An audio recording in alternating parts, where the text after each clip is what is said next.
Good afternoon class. चलिए आज हम लोग टॉपिक पढ़ेंगे प्रोजेक्शन ऑफ अ वेक्टर।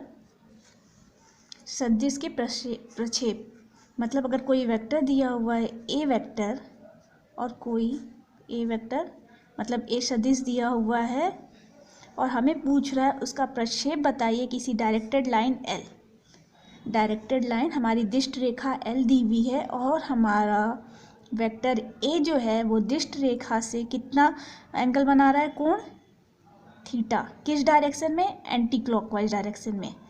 तो एक या तो चांसेस है ये, तो हमारा प्रोजेक्शन ऑफ अ वेक्टर पूछेगा जब कि सदिश का प्रक्षेप बताइए किसके अलोंग? एल लाइन के अलोंग, एल लाइन के अलोंग, डायरेक्टेड लाइन एल के अलोंग। या कि यहाँ पे कोई वेक्टर बी लिख देते हैं। तो इसका मतलब होता है कि ये वेक्टर का इफेक्ट इस लाइन के अलोंग कितना होगा। जैसे कि हम लोगों ने पढ़ा था कि कोई भी वेक्टर है अगर पैरेललोग्राम की दो साइड एडजेसेंट साइड के अलोंग अगर वेक्टर ए है और वेक्टर बी है तो इन दोनों का रिजल्टेंट किसके अलोंग होगा? उसके डायगोनल के अलोंग उसका रिजल्टेंट होगा।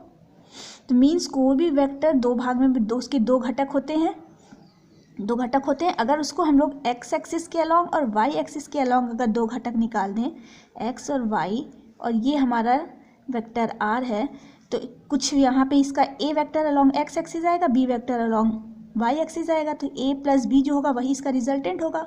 मतलब किसी भी वेक्टर को हम लोग दो भाग में बांट सकते हैं, एक एक्स एक्सिस के अलोंग, एक वाई एक्सिस के अलोंग। तो इसी तरीके से अगर इस वेक्टर का हमें पूछा है प्रक्षेप बताइए एल दिष्ट रेखा के अलोंग, तो हम लोग कहेंगे क्या होगा, प्रोजेक्शन क्या होगा। पहले इसका वो निकालें, परिमाण निकालें, मॉड ऑफ ए वेक्टर, और उसको अगर हम लोग कॉस थीटा कर दें, अगर यही परपेंडिकुलर अगर ड्रॉ करते हैं तो ये जो वैल्यू आई है हमारी पी, यही हमारा क्या है? प्रोजेक्शन है। किसका? ए वेक्टर का। मतलब ए वेक्टर का कितना परिमाण एल दिष्ट रेखा के अलोंग पड़ रहा है, यही हमें बताना है। और वही अगर पूछे, ये हमारा क्या है? प्रोजेक्शन है, प्रक्षेप है। अब वही प्रक्षेप सदिश पूछे, प्रक्षेप सदिश, तो मतलब इसका तो हमें मैग्नीट्यूड पता चल गया। मैग्नीट्यूड कितना है? Mod of A vector cos theta. अगर हम लोग कहें लाइन एल जो दी हुई है दिष्ट रेखा एल, उसका यूनिट वेक्टर पी कैप है, तो इसको पी कैप आगे लगा दें, तो ये हमारा क्या बन गया? प्रक्षेप सदिश, जिसका मैग्नीट्यूड कितना होगा? A cos theta, that is p. और ये अगर p unit vector l line का डायरेक्शन है, तो इसका भी तो वही डायरेक्शन होगा। लेकिन हमें क्वेश्चन बस पूछता है कि हमें किसी वेक्टर का कोई दो वेक्टर दे देगा, ये एल है और ये दिष्ट रेखा एल दी हुई है, यहाँ पे मान लीजिए बी वेक्टर सी वेक्टर कुछ भी दे देता, तो ए वेक्टर का बी वेक्टर या सी वेक्टर जो भी दिया हुआ उस पर प्रक्षेप बताइए। तो हम लोग क्या करेंगे? Mod of a cos theta निकाल लेंगे। अब ये ध्यान दें कि अगर ये एंगल हम लोग हमेशा क्या ले रहे हैं? एंटी क्लॉकवाइज लेना है। तो अगर ये वेक्टर एक वेक्टर हमारा बी है, रेखा कहाँ जा रही है? ये जा रही है, ए वेक्टर ये है, एंगल थीटा है, तो हमारा इसका प्रोजेक्शन देखें, परपेंडिकुलर दबाएं, परपेंडिकुलर बनाएं, तो ये वैल्यू आई पी, तो ये वैल्यू पी आई, तो हमारा प्रक्षेप क्या होगा? प्रक्षेप में तो कोई चेंजेस नहीं आ रहे हैं, वो तो mod of a cos theta आ रहा है। Mod of a cos theta positive और नेगेटिव वो किस पे डिसाइड कर रहा है? मॉड ऑफ ए प्रक्षेप सदिश कह रहे हैं, तो क्या होगा? मैग्नीट्यूड उसका ए कॉस थीटा और यूनिट वेक्टर अगर बी है तो बी यूनिट वेक्टर लिख देंगे, इसका डायरेक्शन बी के अलोंग। लेकिन ये देखें थीटा की वैल्यू जो होगी वो तो नेगेटिव आएगी, मतलब जो बी यूनिट वेक्टर है उसमें अगर नेगेटिव कर रहे हैं तो उसकी डायरेक्शन क्या होगी? जाएगी, इस तरीके से हो जाएगी। और यही चीज़ हम देख भी रहे हैं कि डायरेक्टर जो हमारा अगर वेक्टर ये है तो दो वेक्टर जो टूटेंगे, एक ऐसे जाएंगे ऊपर की तरफ और दूसरा जाएगा इस तरीके से, मतलब डायरेक्शन जो इसका है वो बी के अपोजिट है। तो ये कैसे डिसाइड होगा कि प्रक्षेप सदिश का डायरेक्शन अगर कॉस थीटा की वैल्यू पॉजिटिव नेगेटिव जैसी आएगी वैसे ही उसका डायरेक्शन होगा। अगर थीटा की वैल्यू 0 से लेके π/2 तक है तो पॉजिटिव आएगी, मतलब उसका डायरेक्शन सेम रहेगा जो बी वेक्टर का है। अगर थीटा की वैल्यू π/2 से लेके पाई तक होगी तो नेगेटिव आएगी, मतलब डायरेक्शन उसकी डायरेक्शन अपोजिट हो जाएगी, अपोजिट हो जाएगा। चलिए इस पर बेस्ड क्वेश्चन करें। तो ये हम लोग एक फॉर्मूला इस तरीके से भी लिख सकते हैं। हम लोग जानते हैं a vector dot B vector, same इसी से चल रहे हैं, ये ए वेक्टर है, बी वेक्टर चल रहा है। अगर कोई यहाँ बना दे रहे हैं हम नॉर्मल, अगर थीटा एंगल ये बनाया हुआ है इस तरीके से, ये ए वेक्टर है, बी वेक्टर, तो हम लोग ए वेक्टर डॉट बी वेक्टर की वैल्यू जानते हैं, mod of A vector mod of B vector cos theta, ये होती है। हमें क्या चाहिए, ए कॉस थीटा चाहिए, तो mod of a cos theta की वैल्यू क्या होगी, a vector dot B vector divide by mod of b. तो हम लोग कह सकते हैं किसी वेक्टर ए का प्रक्षेप बी वेक्टर पर कितना होगा, a vector dot B vector divide by mod of B vector. बात यही आई है कि a vector dot B vector divide by mod of B vector, इससे क्या होगा, बी वेक्टर हमारा यूनिट वेक्टर बन जाएगा। तो ये वाला फॉर्मूला हम लोग याद रखेंगे। चलो क्वेश्चन इसी पे देख लेते हैं। कह रहा है कोई वेक्टर मान ले वेक्टर हम लोग लें, क्वेश्चन नंबर ये 4 है। मान लें ए वेक्टर हमारा क्या है, i cap plus 3j cap plus 7k cap, और बी वेक्टर क्या दिया हुआ है, 7i cap minus j cap plus 8k cap. तो हम लोग जब बोला है कि ए वेक्टर का प्रक्षेप पूछा है, प्रक्षेप बी वेक्टर पर कितना होगा। अभी हमने बोला a vector dot B vector divide by mod of B vector होगा। तो हम लोग ए वेक्टर डॉट बी वेक्टर कर दें तो i cap plus 3j cap plus 7k cap dot 7i cap minus j cap plus 8k cap divide by mod of b क्या होगा, under root x1 square मतलब 7 का स्क्वायर प्लस -1 का square plus 8 का square.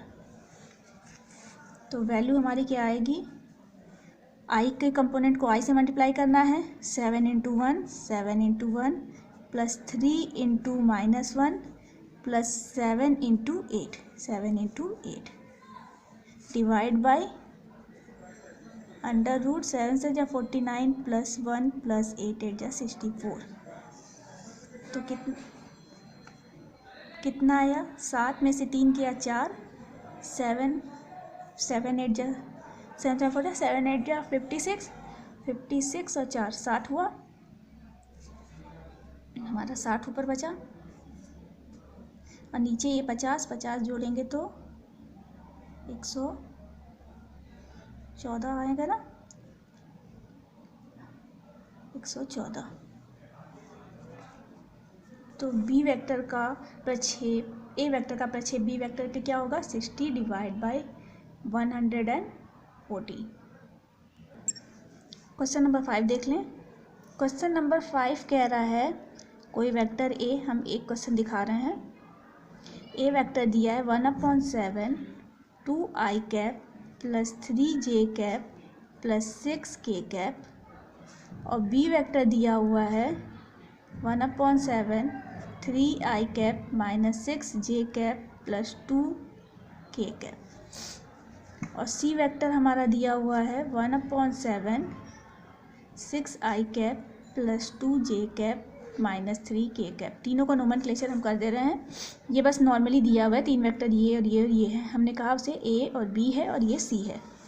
ठीक है, हमें दिखाना है कि ए और बी और सी वेक्टर जो दिए हुए वो मात्रक सदिश हैं, यूनिट वेक्टर हैं। तो यूनिट वेक्टर होने के लिए क्या कंडीशन होती है, मॉड ऑफ ए वेक्टर क्या होना चाहिए, 1 होना चाहिए। तो चलें मॉड ऑफ ए वेक्टर निकालते हैं। मॉड ऑफ ए वेक्टर क्या होगा हमारा, X square plus Y square plus Z square. तो एक्स की वैल्यू यहाँ देखें अगर तो 2/7 है, वाई की वैल्यू क्या है 3/7 है, जेड की वैल्यू क्या है 6/7 है। सबका स्क्वायर कर दिया। चलें 2 2 जा 4, 7 7 जा 49, 3 3 जा 9, 7 7 जा 49, 6 6 जा 36 डिवाइड बाय 49। तो हमारा आया ऊपर 40, 49 डिवाइड बाई 49 का अंडर रूट मीन्स वैल्यू आई 1। तो मतलब ए का मैग्नीट्यूड अगर 1 है तो वो क्या है, हमारा मात्रक सदिश है। उसी तरीके से अगर हम मॉड ऑफ बी वेक्टर निकालते हैं तो वो क्या आएगा, ये ध्यान देंगे कि 7 को ये छोड़ नहीं देंगे, क्योंकि 7 तो सब में मल्टीप्लाई हुआ है ना। x की वैल्यू क्या होती है, i का जो गुणांक होगा वो i का गुणांक तो 3/7 है ना, सिर्फ 3 तो नहीं है। 3/7 का होल स्क्वायर प्लस 6 माइनस 6/7 का होल स्क्वायर प्लस 2/7 का होल स्क्वायर। गलतियाँ यही लोग कर देते हैं, 7 छोड़ देते हैं और बस ऐड करने लगते हैं। तो 3 3 जा 9 plus 36 plus 4 divide by 49 divide by 49 divide by 49 is equal to under root same आ रहा है 49/49 इज इक्वल टू 1। थर्ड वाला आप लोग निकालेंगे, देखेंगे कि मॉड ऑफ सी क्या आ रहा है। ऐसे होमवर्क दे रहे हैं, सेम आएगा 1 आएगा, क्योंकि ये बोला है प्रूफ करने को, तो ऑब्वियस सी बात है कि 1 ही आएंगे ही। अब सेकंड पूछ रहा है, दिखाइए कि ये दोनों आपस में परस्पर लंब हैं। हमने क्या बोला था कि अगर दो वेक्टर ए और बी वेक्टर परस्पर लंब हैं तो मतलब थीटा की वैल्यू क्या होगी 90 डिग्री। मतलब A vector dot B vector जो निकालेंगे वो क्या होगा, mod of A mod of B cos 90 degree that is 0। तो हम लोग क्या करेंगे, A vector dot B vector पहले निकालेंगे, देखेंगे क्या वो 0 आती है। अगर वो 0 आएगी तो मतलब ए और बी वेक्टर परस्पर लंब हैं। तो ए की वैल्यू है 2/7 आई कैप, 3/7 जे कैप, 6/7 के कैप डॉट 3/7 आई कैप माइनस 6/7 जे कैप प्लस 2/7 के कैप।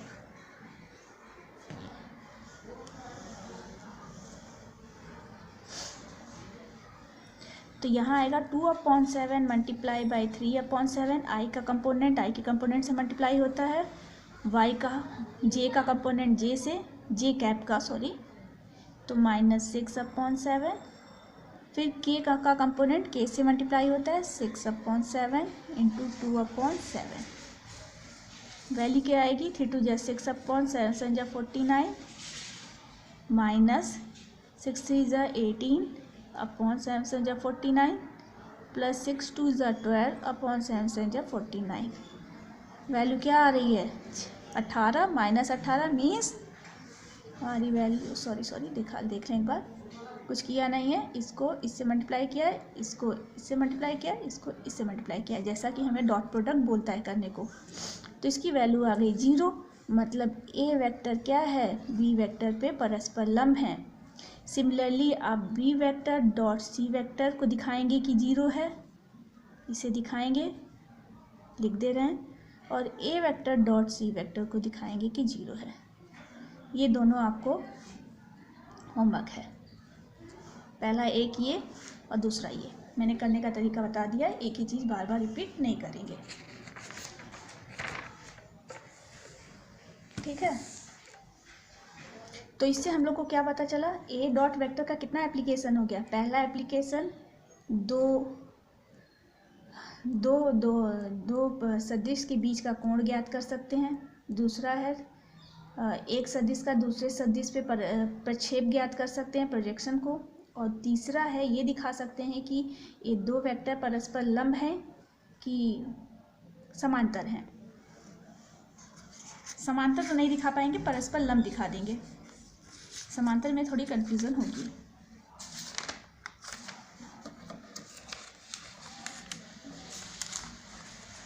चलिए देखें, नेक्स्ट क्वेश्चन देख लेते हैं। नेक्स्ट क्वेश्चन 15 है, कह रहा है वर्टेक्स दिया हुआ है किसी ट्रायंगल का ए बी और सी। लिख देते हैं ए बी और सी। ए का बिंदु दिया हुआ है 1 2 3, बी का दिया हुआ है -1 0 0, सी का दिया हुआ है 0 1 2।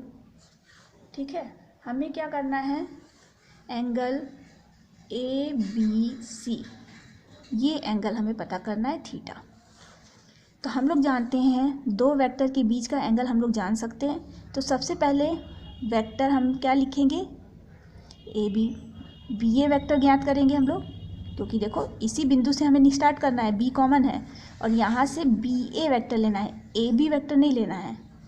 बी सी वेक्टर, ये दो वेक्टर अगर हमें मिल जाए, अगर इसे हम लोग कह रहे हैं सी वेक्टर, इसे कह रहे हैं हम लोग ए वेक्टर, ये ए वेक्टर और सी वेक्टर मिल जाएं तो हम लोग क्या कर सकते हैं, इसके बीच का कोण ज्ञात कर सकते हैं, आराम से ज्ञात कर सकते हैं। और हमने क्या बोला था कि किसी दो बिंदु दिए हुए हैं तो उन दोनों बिंदु से जाने वाले पर, अगर दो बिंदु दिए हुए हैं, दो बिंदु को जोड़ने वाले सदिश को हम लोग ज्ञात कर सकते हैं। दो बिंदु कोई दिए हुए हैं तो एक होता है, अगर ए से बी सदिश ज्ञात कर सकते हैं ए बी वेक्टर, और बी से ए सदिश ज्ञात कर सकते हैं। बस करना क्या है, स्टार्टिंग पॉइंट और फाइनल पॉइंट ध्यान देना है। तो यहाँ पे हमें क्या चाहिए, बी ए वेक्टर चाहिए। ए बी वेक्टर से तो काम होगा नहीं, एरो किधर का होना चाहिए, इधर का होना चाहिए, क्योंकि दो वेक्टर यही कहता है ना, दो वेक्टर अगर इस तरीके से हैं, a vector b vector theta angle, तो अभी ना a vector dot B vector is equal to mod of A mod of B cos theta लगेगा। तो b A vector that is c vector की वैल्यू क्या होगी, देखो बी ए तो 1 -1 i cap plus 2 -0 j cap plus 3 -0 के cap, यही rule है ना, x2 - x1 y2 - y1 z2 - z1 करना है, और x2 - x1 आई कैप, y2 - y1 जे कैप, z2 - z1 के cap. Similarly B C vector क्या होगा हमारा, जिसका नाम हम लोगों ने ए वेक्टर दिया हुआ है, बी से सी जाना है, बी से सी रूल क्या कहता है, बी सी वेक्टर कैसे निकालेंगे, 0 minus of -1 i cap plus 1 -0 j cap 2 -0 के कैप। तो यहाँ वैल्यू लिख दें 2 आई कैप प्लस 2 जे कैप प्लस 3 के कैप। यहाँ वैल्यू लिखें आई कैप प्लस जे कैप प्लस 2 के कैप। ठीक है, अब हमें क्या करना है, ए और बी के बीच का कोण निकालना है। तो हम लोग क्या करेंगे, A dot C vector dot product use करेंगे, जो कहता है mod of A mod of C cos theta. Theta क्या है, डायग्राम से हम लोगों ने देखा है, थीटा एंगल बिटवीन है ए और सी वेक्टर। तो ए वेक्टर लिखते हैं पहले 2 आई कैप प्लस 2 जे कैप प्लस 3 के कैप। सी वेक्टर क्या लिखते हैं, आई कैप प्लस जे कैप प्लस 2 के कैप। मॉड ऑफ ए क्या है, यहीं पे सब कुछ सॉल्व कर दे रहे हैं, अलग से सॉल्व नहीं कर रहे हैं। ए इज 2 2 ज़ा 4, फिर उसके बाद 2 2 ज़ा 4 प्लस 3 3 ज़ा 9, फिर अंडर रूट मल्टीप्लाई कर दें 1 स्क्वायर प्लस 1 स्क्वायर 1 प्लस 2 2 ज़ा 4 और कॉस थीटा। ठीक है, X square plus Y square plus Z square 1 + 1 + 4। तो यहाँ मल्टीप्लाई करें 2 × 1 डॉट प्रोडक्ट क्या कहता है, 2 × 1 प्लस 2 × 1 2 × 1 प्लस 3 × 2, इसकी वैल्यू क्या होगी, अंडर रूट 4 4 8 8 17, इसकी वैल्यू होगी 4 5 6 अंडर रूट 6 कॉस थीटा। इसकी वैल्यू 2 2 4 3 2 = 6 10 होगी। तो कॉस थीटा की value 10 under root 17 under root 6 ये होगी। तो इसको लिख देंगे 10 अपॉन अंडर रूट, पूरा मल्टीप्लाई कर दें, एक अंडर रूट लिख दें, 6 7 जा 42, 42 का 4, 102, 102। तो थीटा की वैल्यू हमारी क्या होगी, cos inverse 10 upon under root 102। ठीक है, तो हम लोगों ने यहाँ तक सीख लिया। डॉट प्रोडक्ट के पूरे एप्लीकेशन कर लिए हैं। डॉट प्रोडक्ट से कैसे हम लोग कोण निकालते हैं, कैसे परस्पर लंब दिखाते हैं, और दो वेक्टर के बीच का प्रक्षेप निकालना, सब सीख लिया है। अब हम लोग नेक्स्ट क्लास में नहीं हो सके तो शाम तक हम अपलोड करेंगे वेक्टर प्रोडक्ट।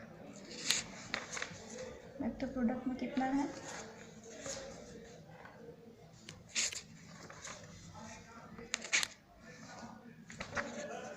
लास्ट टॉपिक बचा है, लास्ट टॉपिक वो ख़त्म करके मिसलेनियस लगा देंगे।